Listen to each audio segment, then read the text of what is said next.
Kamusta po mga katambay? Nagbabalik po muli ang inyong lingkod, si Kamanong po, dito po sa ating maliit na channel, Tambayang Makabayan. Komento po na inyong lingkod mga katambay. Ito po mga katambay, talaga pong wala na po talagang ibang pinag-uusapan sa ating bansa. Napaka-importante na po ang pangalan, iplido na Duterte sa ating bansa. Parang ang problema po ng bansang Pilipinas ay nakadepende po sa isang iplido o sa mga iplido na Duterte. Pati po kasi ang media ngayon, mga katambay, ang mainstream media, nakatutok po sa iplidong Duterte, mga katambay. Talagang politika, pati po ang ating mainstream media ay kasama na po sa namumulitika yata, di umano, dito po sa sinasabing mga Duterte, di po ba? At isa pa, pati po ang SWS. Pansinin nyo mga katambay, nakapagtataka po ang inilabas ng SWS na survey. Wala po ang Commander-in-Chief mga katambay. Nakapagtataka, hindi po nila sinama yata ang Commander-in-Chief sa survey ng SWS na nilabas nila. Kaya nakapagtataka rin po ang media. Hindi po rin nabanggit ng media. Bakit kaya? Ganun na po ba talaga ngayon ang mga media? Kasama na rin po sa propaganda sa mga Duterte. Nagtatanong lang po ang inyong lingkod, mga katambay.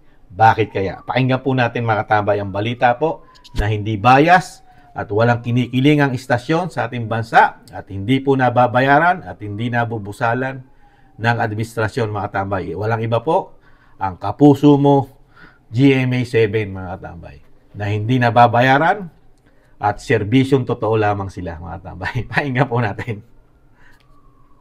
Sandali lang po. Set ko lang. Bumaba ang bilang ng mga Pilipinong nasiyahan sa performance ni Vice President Sara Duterte nitong Hunyo batay sa survey ng Social Weather Station. Sa survey na ginawa noong June 23 hanggang July 1, 44% ang net satisfaction rating ni Vice President Duterte, mas mababa ng 19 points sa 63% rating na nakuha niya noong Marso. 47% ang ibinigay kay Senate President Francis Escudero na umupo noong May 20. Tumaas sa 29% ang satisfaction rating ni House Speaker Martin Romualdez mula sa 13% noong Marso. Gayun din ang kay Chief Justice Alexander Gesmundo na 32% ang satisfaction rating mula sa 13% noong ding Marso. May 1,500 respondents ang face-to-face survey at may margin of error na plus-minus 2.5%. Ayan po mga katambay. Ayan po, nakita nyo po ang istasyon na talagang walang kinikilingan yata. Ang sabi po nila, at serbisyong totoo lamang mga katambay. Di ba, hindi nyo po napansin? Sinabi po lahat ang matataas na nanunungkulan sa ating bayan. Magmula po saan lang? Sa Vice President. Nasaan na po kaya ang Presidente? Wala na po bang Presidente ang Pilipinas? Mga katambay, nagtatanong na po si Katambay. Kayo po, ano sa tingin nyo? May presidente pa ba ang Pilipinas sa SWS at sa balita po ng mainstream media? Nag-umpisa po ang survey sa Vice President lamang, mga tambay. Ano po yon? Ang Pilipinas po ba ay pinamamahalaan lang ng isang Vice President at Senate President at Speaker ng Kamara at ng sinasabing Chief Justice ng Supreme Court? Mga tambay, 4 lang. Di po ba 5 yan? 5 isangay natin, di ba? Magmumula sa Pangulo, Vice, Senate President, Kamara, Speaker, saka Chief Justice. Nawawala po yata itong Pangulo sa survey. Bakit po kaya hirap na hirap silang banggitin ang survey ng Pangulo, pati po ang SWS? Nababayaran na po yata ngayon na SWS, mga tambay. Nagtatanong lang po si Kamanong, nababayaran na po ba kayo? Bakit hindi po nyo nilabas ang survey ng Pangulo ng Pilipinas? Dahil mababa po ba? Bagsak? Yung sinasabing 50% na natitira nung last survey po ninyo, nasa 50 plus. Ngayon po, bumaba na po yata. Mukhang sad-sad po yata ang approval and trust rating ng Pangulo. Kaya hindi na po nyo sinama. Dito po sa nilabas nyo po ng SWS survey ng rating and ang approval at trust rating ng Pangulo ng Pilipinas. Mukhang hindi po kayo nababayaran yata, mga SWS. Hindi po yata pumayag yung nagbabayad sa inyo na ipalabas Di mo ba? Anong klaseng balita ito, mga tambay? Kung sasabihin mo wala ang wala ang kinikilingan, lalo ang survey, di ba? Tinanong mo yung 1,000 mahigit kuno na mga Pilipino na nag-respond sa survey mo, bakit hindi mo pinalabas yung response ng mga 1,000 plus survey na kung ano nasasabi nila doon sa Commander-in-Chief? Napaka-importante po sa isang bansa na katulad ng Pilipinas. Ang presidente, dahil ang vice president, yan spare tire pa lang muna ngayon yan. Di ba? Bakit dito sa bansang Pilipinas, mas importante po sa Pilipinas ngayon ang vice president kaysa sa Pangulo ng Pilipinas? Na siya ang Commander-in-Chief. Mga katambay, nakakalungkot lang. Tingnan niyo po, ano na po tayo ginagawa po tayo ng media na parang mind conditioning na tayo. You know? Yung mind conditioning po, parang kinukondisyon na ang ating utak na ang isang Sara Duterte ay hindi na pinagkakatiwalaan ng mga Pilipino.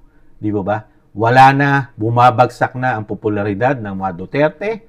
At syempre, yan yung mind conditioning na ginagawa ng mainstream media di umano at ng SWS, mga tambay. Dahil, pansinin nyo po ito. Ito po yung lumabas ng SWS. Tingnan nyo po. Wala ang Pangulo ng Pilipinas, mga katambay. Wala. Anong klaseng report yan? Nagbayad ka ng survey, kung sino man na nagbayad niyan. Nagbayad ka ng survey na hindi kumpleto ang inilabas ng survey. Wala ang Pangulo, hanggang Vice lang. Vice, Senate President, tapos Speaker ng House, saka Chief Justice. Biruin niyo po, mga tambay, kung gaano po nila, yung gaano po nila hiocus-pocus ang survey, mga katambay. Tingnan niyo po. ang sinasabi po nung last March, ang Vice President ay nakakuha po siya ng 75% yung approval and trust rating niya. Tapos ngayon pong June, bumagsak po ng 10%, naging 65%. At yung net niya po, yung net satisfaction niya is 44%. Bumagsak po ng 19%. Talagang pinababagsak po. Ngayon, nakapagtataka, mga tambay, isang kapapasok lang na isang Senate President na si Chis Escudero na sinasabing waiter daw po ito di umano ng First Lady. Nakapagtataka na biglang tumaas, mga tambay. Biglang taas po. Naging dikit na po sila ni Vice President Sara Duterte. 64% na po ito, approval and trust rating nito. At tumaas pa rin po ang net satisfaction nito, mga tambay. 47%, naungusan pa ang Vice President Sara Duterte. At kapansin-pansin din po, ang Speaker ng Kamara, nung nakaraang magkasunod na survey niya, napakababa niya po, mga tambay. Nasa 34% lang po siya nitong last March. Nung last March ng ating bansa. Anong March po? 34. Tapos ito pong sumunod na survey itong nakaraang June na pinalabas nila ngayon. Biglang tumaas po, mga katambay. Tumaas po siya ng 51%, 53%, mga katambay, na dating 39%. Biruin mo yun? Nag-uungusan na ngayon. Sa susunod na survey, naunguna na po yan, mga yan. Si Escudero at saka si Speaker ng Kamara. At pati po ang Chief Justice natin, anin naman natin itong Chief Justice, mga tama. Hindi naman po namumulitika ang Chief Justice dahil hindi naman po tumatakbo. Hindi po ito tumatakbo sa mga anong posisyon ng gobyerno, kahit anong posisyon ng gobyerno, hanggang doon lang po sila sa Supreme Court. At ang Chief Justice po ng bansa natin ay ina-appoint po ng Pangulo ng Pilipinas. Kaya ito po isang appointee po ito ng mga Pangulo ng Pilipinas. Kaya okay lang po ito. Kahit itaas nila na itaas ang approval at trust rating ng isang Chief Justice, wala po tayong question dyan.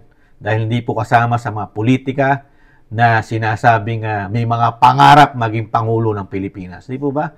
Naagulat lang po ang isang istasyon na sinasabi na dapat ay pagkatiwalaan. Di ba? Dapat pagkatiwalaan.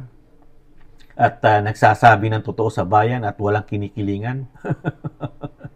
Tapos mayroon kang meron nga isang news na talagang ang balita mo, isang vice president na ang laki na ng nababawas at yung rating na trust rating ng Pangulo, ng Vice President ay bumababa na. Di ba? Kasi may mind conditioning po yan eh. Dahil kinukondisyon na tayong mga botante, tayong mga Pilipino, na ang isang Vice President ay hindi nakatiwa-tiwala sa mga Pilipino. Dahil dinadala tayo sa SWS na walang walang rating, walang survey, walang approval ang Pangulo. Nada, zero. Di ba? Tapos mind conditioning ang isip natin na ang Vice President lang ang pag-uusapan. Mind conditioning yan eh. You know, ay siya po ang Pangulo. Dito tayo mag-focus sa Vice President ng bansa. You know, na limitado lang ang power. Limitado lang ang power ng isang Vice President. Manggagaling pa yan sa approval ng Presidente. Hanggang Vice Office lang siya, ng Office of the Vice President lang ang power niya. Kung gusto ng Vice President na magkaroon ng extra power, sa Pangulo pa ng Pilipinas manggagaling yun, sa Commander-in-Chief. Kung gusto niya magkaroon ng extra trabaho, katulad ng mga gabinete na binigay sa kanya ng Pangulo, ng Commander-in-Chief, yung DepEd. Kaya lang natuklasan niya yung DepEd na grabe ang ginagawa pong ginagawa nilang pangkukurap at sinasabing ginagamit po nila di umano ang mga ahensya ng gobyerno para malagyan ng mga sobra-sobra di umanong pondo na sinasabing mga extraordinary na di umano sa kanila rin napupunta yung mga budget na yung mga katambay. Nakapagtataka, di po ba? Walang nakikitang problema at ang isang istasyon katulad ng mga mainstream media, di po ba? Kung ibinalita nila ang sinasabing survey, kung binalita nila ang survey ng Pangulo, di ba? Doon nila masasabi kung sino ang hindi pinagkakatiwalaan ng mga Pilipino sa survey. Di po ba? Di ba? Eh di yun na magiging parehas mong balita. Wala kang kinikilingan. Di ba? Pati ang SWS parang magkakuntsaba. Magkakuntsaba po yata. Kaya nakakapagtaka po. Talagang nakakagulat ang bagong Pilipinas. Lahat po yata ay magkakasama na ngayon. Pati po ang mga survey company pala ngayon, mga tambay, nagagamit na rin po yata di umano ng bagong Pilipinas. Dahil pagka bumababa ang survey ng isang Pangulo, hindi nila po pwede ipalabas. Pero pagka tumataas, ipalalabas nila yung survey na tumataas ang Pangulo. Dahil nga, mababa na sa 50%. Kasi may yung unang survey na lumabas na pinakita natin sa inyo, napakababa po. 27% na lang po ang approval at trust rating ng Pangulo. Kaya hindi maibalita ng mainstream media rin po yata. Kung totoo po yung lumabas, mga tambay. Kung totoo po, tingnan natin. Ito po yun eh. Kung totoo po yung lumabas, mga katambay, yung sinasabi ko, meron ako kopya nun eh. Tingnan ko nga. Kaya hindi maibalita ng mainstream media eh. Ito, tingnan nyo. Paano maibabalita ng mainstream media yan, mga katambay? Kasama dyan, no? Kung totoong lumabas yan na ganyan kababa ang Pangulo ng Pilipinas, 27% na lang ang approval at trust rating niya, mga katambay. Paano mo nga na maibabalita yun? Siya yung Commander-in-Chief. Siya yung Pangulo ng Pilipinas. Siya yung pinakakulelat. You know, tinalo pa siya ng kanyang pinsan na speaker na nagpapaka-presidente. Di umano. Di ba? Samantalang ikaw may hawak ng asset at kapangyarihan ng buong sangay at department ng gobyerno. Tapos ikaw yung pinakamababa. Talagang hindi ka nga ibabalita ng mainstream media. Kung lalo yung mainstream media nasasama sa mga sinasabing extraordinary na budget na sinasabi po ng mga Pilipino di umano na kasama sa swelduhan ng mga GCash vlogger. Di mo ba mga tambay? Nakakagulat lang. Nagulat lang si Kamanong na ang Commander-in-Chief natin ay hindi nasama sa survey. Napaka-importante po sa isang bansa, lalo pag nagse-survey ka, nangunguna lagi ang Pangulo ng Pilipinas. Kahit sa bansa, kahit sa Estados Unidos, hindi nawawala sa survey ang Pangulo. Pero sa Pilipinas, pinapatay na nila di umano ang Pangulo. Wala nang Pangulo ang survey. Patay na. Di umano. Vice President na lang ang survey. Ano sa tingin niyo mga katambay? Natatawa lang si Kamanong dito sa mga ginagawa pong mind conditioning sa atin itong mga grupo ng mainstream media at yung sinasabi ng mga Isimada vloggers, Gcash vloggers, na iisa ang kompas. Iisa po ang kompas Puro sa kay BP Sara ang problema ng bansa. Puro paninira, pati pag-travel, lahat mautot lang ang, excuse me po sa mga kumakain, mautot lang ang Vice President. Pati pag-utot yata, sisiraan nila mga katambay na hindi tama ang pag-utot ng Vice President, mga katambay. Vice President pa lang yan. Di ba? Parang presidente na dating ng isang Vice President. Kaya napakahirap po ang dadanasin at pagdadaanan ng ating Vice President, mga katambay. Ngayon po, sa nakikita ni Kamanong, wala na pong kakampi ang mga Duterte sa panahon natin ngayon. Talagang kumbaga sa boxing, agrabyado ang Vice President.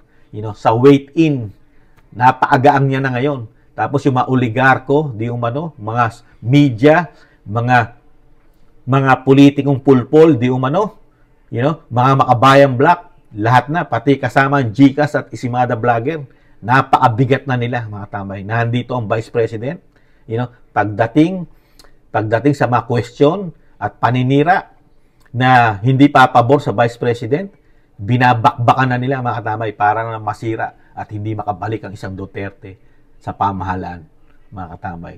Nakita niyo po, dahil isa rin sa mind conditioning na ginagawa nila, para nga naman yung sinasabi na niluluto nila di umano na impeachment ng Vice President ay kinukonditioning na ang isip natin na dapat lang na sinasabi nila di umano na matanggal lang sa Vice President yan. Kasi hindi na nagugustuhan ng mga Pilipino ang performance niyan. Tingnan nyo, dahil unti-unti nilang pinababagsak sa kanilang survey ang Vice President, para nga naman yung mind conditioning pumasok doon at magkatugma para pagpasok di umano ng impeachment, ang mga Pilipino hindi nakikibo. Ganun po ba? Saka nakakita, isang Vice President na nagtatrabaho ng tapat sa bayan at naglalahad at nag-e-expose ng mga ginagawa ng kapwa niya politiko, lalo sa korupsyon, yung mga extraordinary nila.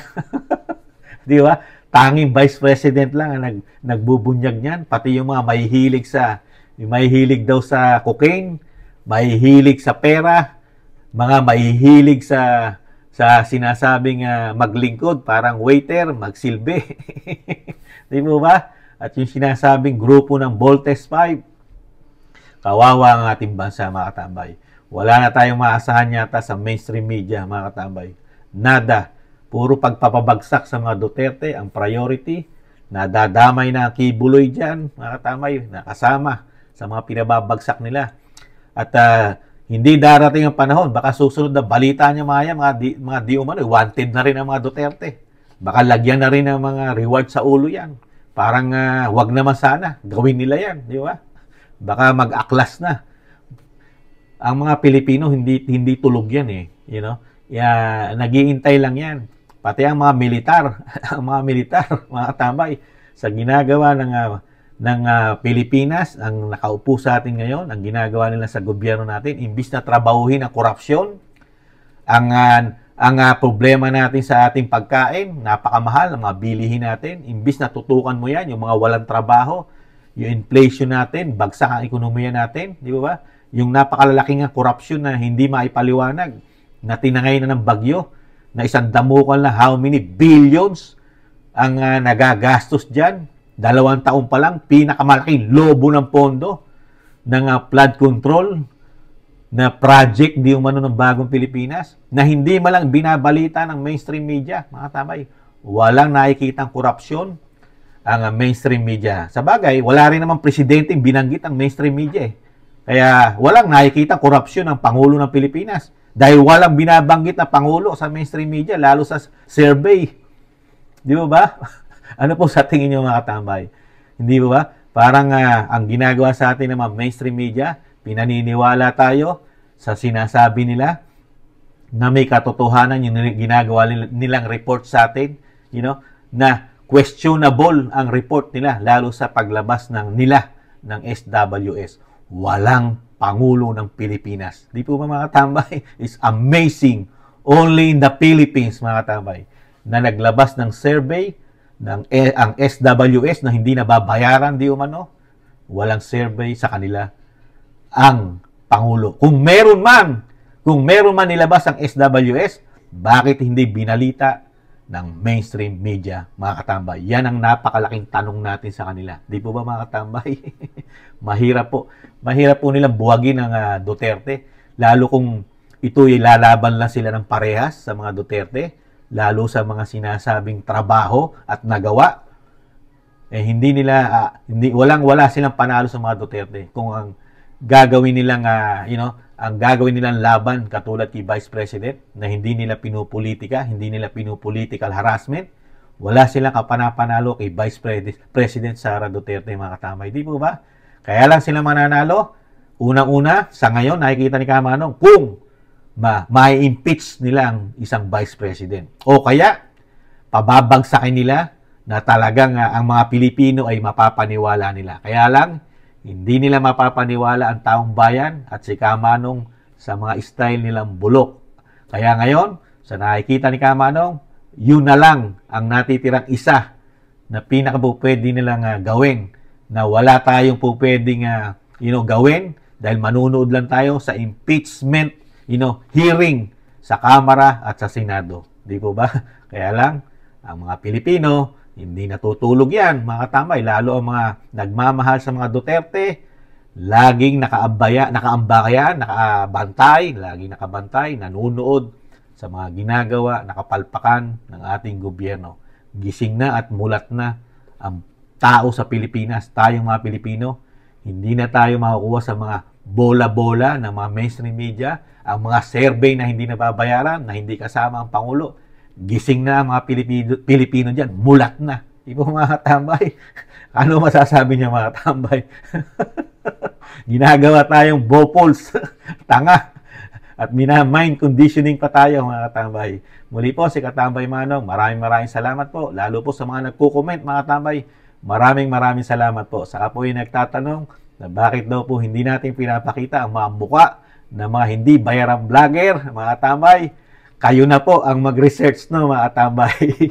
Kaya nyo na po yun. Kilala nyo na po sila. Kilala nyo na po sila, mga tambay. Kayo na po maghanap. Huwag na natin pasikatin dito sa ating maliit na channel yung mga sinasabi yung mga vlogger na hindi natin pinakita ang muka, na hindi sila nababayaran daw, mga tambay. Maraming salamat po sa mga nagsusubscribe. Maraming salamat po, mga katambay. At sa mga nagla-like, share, maraming salamat po. Ingatan nawa po, mga katambay. Maraming salamat po. Bye-bye.